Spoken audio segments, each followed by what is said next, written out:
بھائی اعتدال پیدا کرو یار. لیڈر ہیں آپ کے, اچھے بھی ہو سکتے ہیں تو کچھ خرابیاں بھی ہو سکتی ہیں, بس اتنا, اس سے زیادہ نہیں. اور تعریف کر دو آپ عمران خان کی, تھوڑی تعریف کر دو اپوزیشن کے سامنے, تو ان کے منہ سے جھاگ نکلنا شروع ہو جاتا ہے جیسے پتہ نہیں کیا کر دیا یار, کچھ تعریف نہیں ہو سکتی کیا ایک انسان میں. اور اگر آپ نواز شریف کی تعریف کر دو نا پی ٹی آئی والوں کے سامنے, وہ تعریف کرنا آپ کے لیے عذاب جان بن جاتا ہے. او بھائی ایک آدمی کے آپ کے خیال میں اگر برا ہے تو کیا کوئی خوبی نہیں ہو سکتی اس کے اندر؟ اتنی نیگیٹیوٹی ہماری کنٹری میں پھیل رہی ہے, اتنا سوشل میڈیا میں گالیوں کا ایک بازار گرم ہے میرے بھائی, نہ اس سے ہماری قبر کو فائدہ ہونے والا ہے, نہ ہمارے کنٹری کو فائدہ ہونے والا ہے. لڑتے لڑتے وہ ہے نا, ہم بچپن میں ایک شعر پڑھا کرتے تھے, ایک تھا تیتر ایک بٹیر, ایک تھا تیتر ایک بٹیر, لڑنے میں تھے دونوں شیر, لڑتے لڑتے ہو گئی گم, ایک کی چونچ ایک کی دم. تو پی ٹی آئی والوں تمہاری بھی چونچ غائب ہونے والی ہے اور مسلم لیگوں کی بھی دم غائب ہونے والی ہے. اور جتنی سیاسی جماعتیں اس طرح لڑ رہی ہیں, پھر فوج کے خلاف ایک مہا, سب لڑ لڑ کے ویسے ہی ملک کا مزید ستیہ ناس. تو میں نہیں کہہ رہا کہ آپ اختلاف نہ کرو, اس اختلاف کو لگام دینے کی ضرورت ہے. پی ٹی آئی والے اپنے اندر تحمل پیدا کریں. اگر کوئی عمران خان پہ کوئی تھوڑا سا طنز کرتا ہے تو آپ کہیں کہ بھائی ہمیں آپ کی رائے سے اختلاف ہے, ہمارے لیڈر بہت اچھے ہیں, ٹھیک ہے کچھ خرابیاں بھی ہو سکتی ہیں لیکن ہمیں اختلاف ہے بس. اور اگر کوئی پی ٹی آئی والا نواز شریف پہ طنز کرتا ہے تو مسلم لیگ والے بولیں کہ بھائی ٹھیک ہے, ہم نے کب کہا کہ وہ فرشتے ہیں, لیکن آپ کی رائے سے ہم اتفاق نہیں. اس سے زیادہ آگے نہ سیاست دانوں کو لفٹ کراؤ اور نہ اپنے لیڈروں کو فری کراؤ.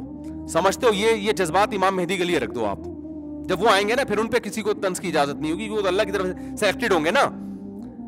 جب تک نہیں آ رہے تو ہم جیسے ہی لوگ ہیں بھائی. وہی بس چھوٹا سا ایک واقعہ بتا کے بات ختم کرتا ہوں. وہ ایک ہارون رشید جو ہے نا خلیفہ, وہ جا رہا تھا بڑی شاہی سواری میں نا, تو آج کل لوگ سیاسی لیڈروں کو بہت برا بھلا بھی کہتے ہیں, تو اتنا بھی برا بھلا مت کہو بھائی, اتنا بھی نہیں کہو, تھوڑا سا اعتدال سے کام لو. کچھ خوبیاں بھی ہوتی ہیں, ہر ایک میں ہوتی ہیں. تو وہ کیا ہے کہ وہ ایک ہارون رشید جا رہا تھا گھوڑے پہ, تو بڑی جاؤ جلال والی سواری. تو ایک شخص نے لگام پکڑ کے بولا کہ تو زیادہ بہتر ہے یا عمر بن خطاب بہتر تھے؟ اس نے کہا ظاہر ہے عمر بن خطاب بہتر تھے. انہوں نے کہا ان کے تو کپڑوں پہ پیوند لگے ہوتے تھے, وہ تو گدھے کی سواری پہ ہوتے تھے, کوئی پروٹوکول بھی نہیں ہوتا تھا, اور تو ان سے کمتر ہو کے یہ جاؤ جلال, تجھے شرم نہیں آتی؟ انہوں نے کہا عمر بن خطاب کی حکومت تھی ابو ہریرہ جیسے مسکینوں پر. تو عمر بن خطاب کو لوگ کیسے ملے تھے؟ ابو ہریرہ جیسے لوگ تھے نا. اگر عمر بن خطاب کے 10 پیوند ہیں تو ان کے 11 لگے ہوئے ہوں گے پیوند. اور کہا میں بادشاہ ہو کے میں گھوموں گدھے پہ, اور یہ غریب لوگ جناب شاہی سواریوں میں گھومے, خود پراٹھے کباب کھا رہے ہو بیٹھ کے, اور بادشاہ جو کی روٹی اور ستو کھائے. تو میرے بھائی جیسے ہم ہیں ہمارے لیڈر اسی ٹائپ کے ہمیں ملیں گے. کوئی امام مہدی ہمارے ملک میں آنے والا نہیں ہے. تو جیسے ہم کون سا اتنے خوبصورت لوگ ہیں جس کو موقع ملتا ہے بہن کی آج لوگ کہتے ہیں وہ اتنے اسٹیل مل کھا گیا, وہ کھا گیا. تو آپ نے کیا کھا؟ آپ بہن کی وراثت کھا گئے, آپ دکان کھا گئے, بیوی کا مہر کھا گئے. آپ کیا خیال ہے؟ ابا بچے کو جیب خرچی دیتا ہے نا ابا, آج کل وہ اس میں سے پان گٹکے کے پیسے نکال رہا ہوتا ہے اپنے, وہ اس میں سے پان گٹکے کے. ہاں کچھ ہمارے لیڈر ایسے ہیں جو بہت ہی اعلیٰ مقام پر ہیں, تو تھوڑے ہیں جن کو ہم برا بلا کہہ رہے ہیں نا, ان میں کچھ خوبیاں بھی ہوتی ہیں, کچھ خامیاں بھی ہوتی ہیں. اور جن کو ہم اچھا کہہ رہے ہوتے ہیں تو ہمارے خیال میں اچھائیاں زیادہ ہیں, خامیاں کم ہیں. لیکن یہ کہ خامی لیس ہے, ایک لفظ کسی لیڈر کے خلاف بول دو, سامنے والے کے منہ سے جھاگ نکلنا شروع ہو جاتا ہے غصے میں.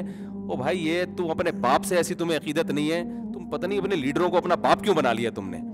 ووٹ دو, ٹھپا لگا کے آ جایا کرو بس, اس سے زیادہ فری کرانے کی ضرورت نہیں ہے کسی کو. تھوڑی بہت تعریف کر دی, ہاں جی یس آج ہمارے وزیر اعظم کا بڑا خاندانی بیان آ گیا, بس اتنا کافی ہے. آج ہمارے وزیر اعظم نے جو بیان دیا ہمیں اس سے اتفاق نہیں ہے, بس اس سے زیادہ فری نہ کراؤ. باقی میں دیکھو ملا ہوں بہت سے لوگوں سے, میرا بھی کوئی تجربہ ہے نا, جن کو ہم برا کہہ رہے ہوتے ہیں خدا کی قسم وہ اتنے برے نہیں ہوتے جتنا ہم انہیں سمجھ رہے ہوتے ہیں, اور جن کو ہم اچھا کہہ رہے ہوتے ہیں خدا کی قسم وہ اتنے اچھے نہیں ہوتے جتنا ہم انہیں سمجھ رہے ہوتے ہیں. بس یہ ذہن میں رکھو, اتنے نہیں ہوتے, کچھ گڑبڑ ان میں بھی ہوتی ہیں. تو معتدل رہو, یہ تمیز سے اپنے باپ سے عقیدت کرو, ٹھیک ہے نا. جو محبت اپنے لیڈر کو دے رہے ہو کس کو دو؟